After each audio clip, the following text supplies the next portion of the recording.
Here, courtesy of Tenet Healthcare and 2 terminated cardiologists, is a lesson about firing physicians and when not to. In 2018, cardiologists Amir Kaki and Mahir Elder were terminated from leadership positions at Detroit Medical Center hospitals and, as a result, lost their medical staff privileges. In an award that became public earlier this year, 2021, an arbitrator agreed with the physicians' claims that Tenet Healthcare, DMC's parent, acted with malice in terminating them and discontinuing their medical staff privileges as retaliation for doctors Kaki and Elder raising questions of care and improper billing concerns.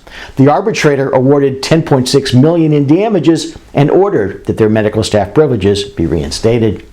In addition, the award included $624,000 in attorney's fees, as well as discovery abuse sanctions of $110,000 against Tenet. Although the story is certainly interesting on its own accord, it presents lessons for employers, whether they be facilities or medical groups. It's certainly not unheard of for healthcare employers to terminate physicians as a result of their advocacy for patient care or their other compliance and quality of care complaints.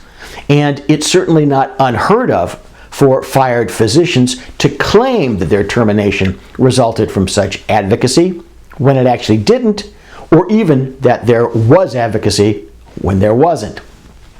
Here are some takeaways for you. 1. Employers must be diligent in implementing their compliance programs and in their overall efforts to take seriously any complaint concerning unsafe medical practices. Complaints and demands must be documented and they must be investigated to the level appropriate under the circumstances. Depending on the circumstances, for example, a complaint by a physician that new equipment or supplies are required, the physician making the complaint should be kept apprised of the process and even included in it. Fully vetting complaints and demands takes some, even if not all, of the sting out of a later claim that the complaining physician was fired to hide the complaint. 2.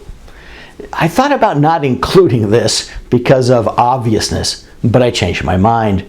Don't fire the messenger.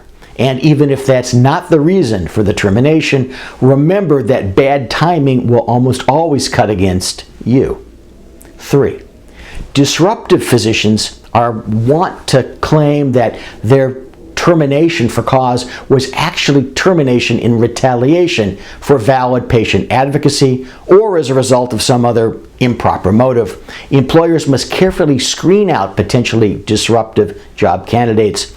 If it's too late and they're already employed, don't bend over backwards to fix them, allowing them time to fix you. 4. Be careful to preserve corporate or other entity structure. Although it's unclear from the story reporting the award against Tenet, I assume that there are multiple entities in between the parent company and the facilities that employed and granted staff privileges to the 2 doctors. Follow required entity formalities in order to compartmentalize liability.